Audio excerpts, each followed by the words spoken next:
Microscopy is a technique used to study structures that are not within the resolution range of the human eye. The photograph shows cells in a blood smear as seen using a light microscope. Draw the cell labeled K as shown in the photograph. Your drawing should have a magnification of ×2. So, ×2 just means double.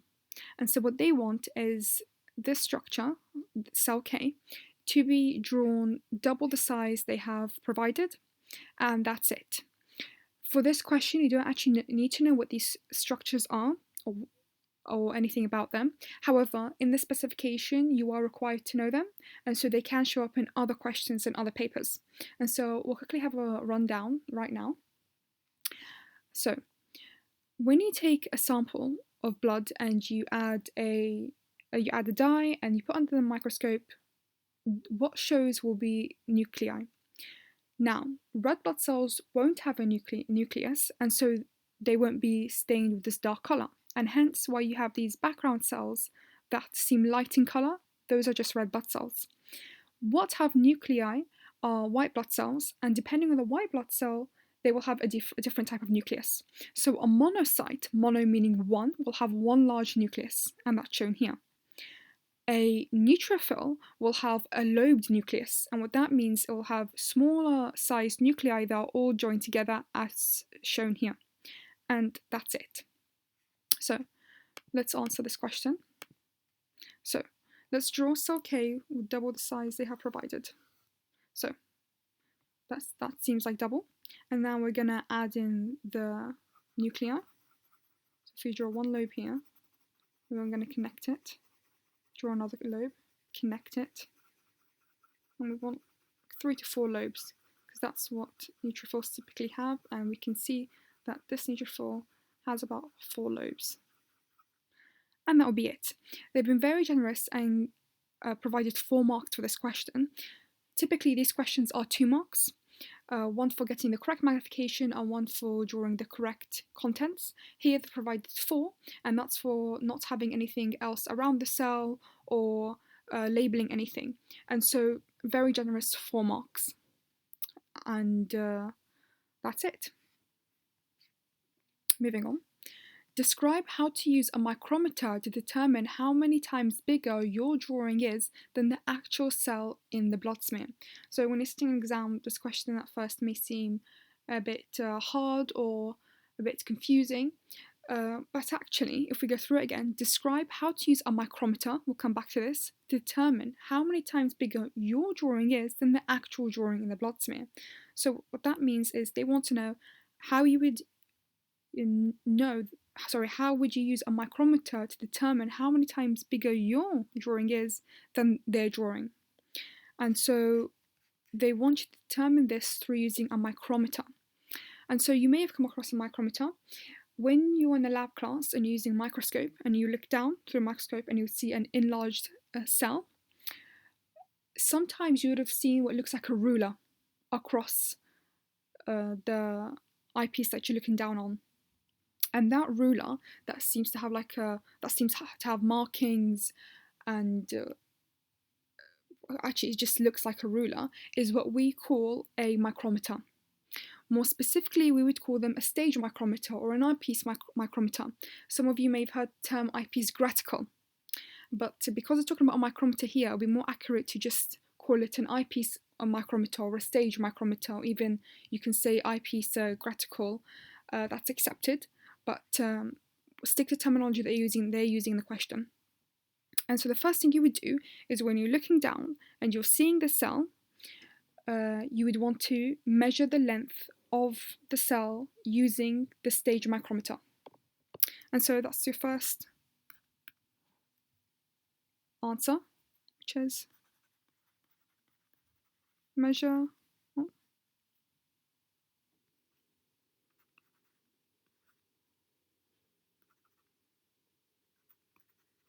Measure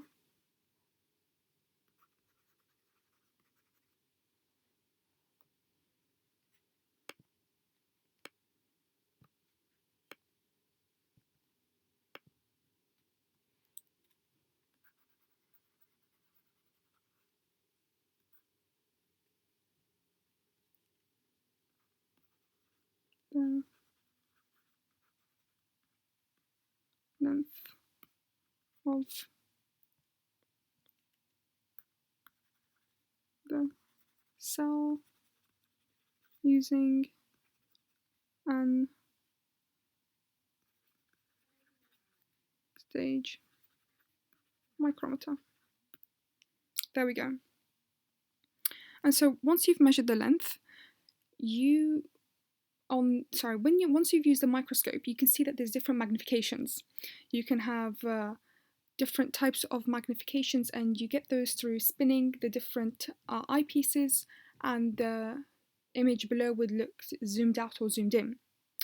And so that means it's not standard. So that would be the equivalent as in maths when you have centimeters and you have meters, or millimeters and meters. You can't divide those numbers together because they're not the same units. And so the same thing here in biology, but we're having this issue with magnification. And so the word that we use here to standardize our readings would be calibrate. And so here, mark number 2 goes for calibrating the graticle using the stage micrometer, or dividing by the length. Divide the length by the magnification. And so if we number 2, if we say calibrate the graticle using a stage micrometer. There we go. And so it's always calibrating because that's how we ensure we get standardized readings. And so the third thing would be also another typical thing that you would do in all experiments. It's always to repeat the measurements, and so to ensure more than one measurement is taken. So repeat the measurements. And that also ensures a more accurate reading. So it's the same thing when you're doing experiments and you try to calculate the mean or the average, you take more than one reading. And then lastly, question number 4 would be what you do in maths as well. When you want to calculate how big something is than the other, you would divide them together. So dividing this by this, we would ensure to know how many times our structure is bigger than their structure. So we're going to divide the value into the length of the blood cell in the drawing. So the value that we've obtained here. So divide the value, so the value that we've obtained, into the length of the blood cell in the drawing. And that's it. So the hardest thing here was trying to imagine how you would do this. But if you've done this in a practical before, then when you see this question, you would have known how to approach it. And so that's the aim of doing practical sessions in class, is that questions like these come up where they expect you to know things like this. So, a school wanted to buy some new microscope objective lenses that would give better resolution. Several factors affect the resolution of a microscope. The table shows some data that the school was given from a company selling microscope objective lenses. So, analyze the data in Table 1 and Table 2 to determine the extent to which resolution is affected by magnification, numerical aperture, and the wavelength of light. Okay, so overall, what this question wants you to do is to analyze the data in Table 1 and Table 2 to see how resolution is affected by magnification, numerical aperture, and the wavelength of light. So, in order to answer this question, you would need to know what is meant by resolution. And so this is in the specification, so you would have come across this. And the resolution means the shortest distance between 2 points on a specimen that can be distinguished by the observer, so you, as separate entities. And so if we go back to this drawing, this would be the example here. So what's the smallest point on a drawing, on a specimen, that you can use to distinguish them as 2 separate points? So it would be this point here. And so what that means with resolution is that the smaller the number, the higher the resolution, because the smaller the number means the shorter the distance. And that's the whole point behind resolution, is the smallest distance that you can distinguish as 2 separate points on a specimen. And so whenever the number between these two are bigger, you have a lower resolution. And whenever the number is smaller between 2 points, you have a bigger resolution. And so once you know that, that will be the hardest thing in this question, because that's the thing they're trying to catch you out on. Because if we see, if this is the magnification, numerical aperture, and the resolution, this has the highest resolution, and this has technically the lowest resolution in terms of micrometer readings, it's in terms of the actual measurement. But it's the smaller the measurement, the higher the resolution. And so once you know this, you would know that this over here, this here is the better resolution, this over here. And so the whole point of these questions is to test your understanding. If you've known that about resolution, you could answer this question. Whereas if you automatically like, oh, this has the higher number, this is the higher resolution, you'd have answered this question incorrectly. But you know that resolution would mean that the smaller the distance, the bigger the resolution. And so that's point number 1, is that table 1 shows that resolution increases with an increase in magnification. If we're using magnification now, we can see that times 4 gives us 2.75, times 10 will be 1.10, times 40 is 0.42, and times 100 will be 0.22. So let's use that as a first mark as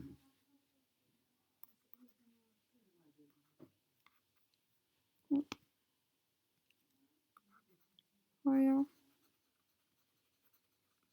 resolution with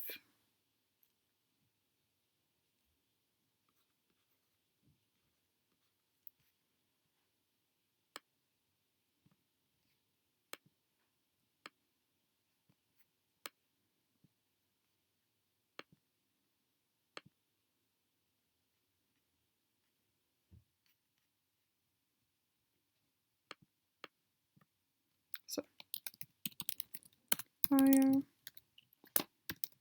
resolution with higher magnification. That's point number 1.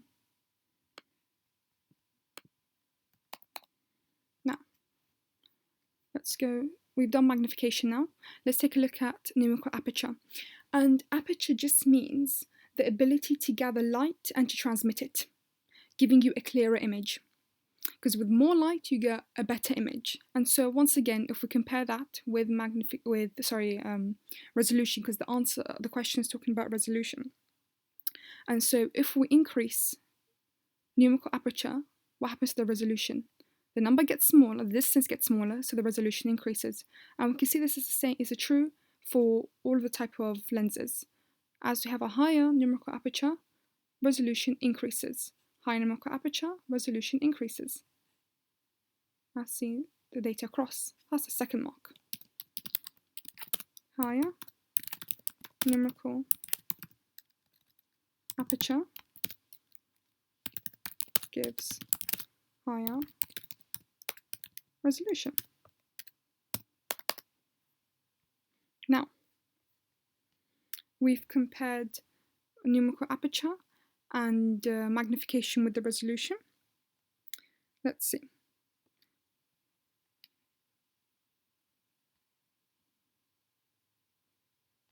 What if we compared, instead of diagonal, horizontal. So diagonally we've seen magnification, we've seen numerical aperture with resolution. Now what happens if we go horizontal? And let's compare same magnification, so we'll choose one magnification, and let's see what happens if we increase the aperture along the way. So if we've done magnification and numerical aperture, we've got a higher resolution. And once again, if we go to the highest magnification and the highest numerical aperture, we're going to get even bigger increase in resolution. And we're going to go for the highest magnification again with the highest numerical aperture. Well, what are we going to get? We're going to get an even higher resolution. And so here what we've done, we've gone horizontally by taking each lens and seeing the highest numerical aperture with the highest magnification, how that would affect the resolution. And as we can see is as our numerical aperture is increasing, with the magnification that stayed the same, we've chosen the highest magnification, but we've chosen it to remain a constant variable throughout the different types of aperture that we're choosing, we're still getting a higher resolution. If take 40, for example, we're going to stick with 40 and we're going to increase the aperture each time. What's going to happen? Resolution is going to increase. Same thing again. If we take the constant magnification or increase aperture each time, we're going to get an increase in resolution. So that's the third mark. And that's with the same magnification, increase in aperture increases resolution. Okay, so we've got 3 marks so far. It's out of 6 marks. So now, what other marks can we find? If we go back, we have so far done this table. Let's take a look at this table. We can see that the wavelength, when we increase the wavelengths, what's happening to the resolution? The distance is getting bigger, and so that means the resolution is decreasing. And so actually, it's using a shorter wavelength increases the resolution.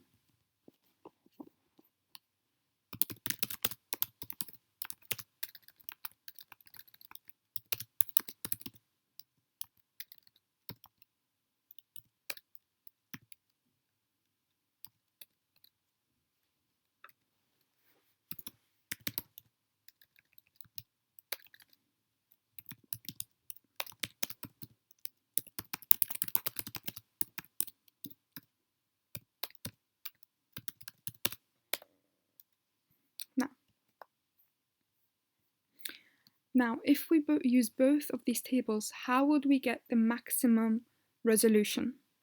We would get that through using the maximum magnification. Would be using the highest magnification with the highest numerical aperture, and the lowest wavelength would give us the highest resolution. Because we found that as you increase magnification, resolution increases. If you increase numerical aperture, resolution increases. If you decrease wavelength of light, resolution increases. And so, higher magnifications with shorter wave lengths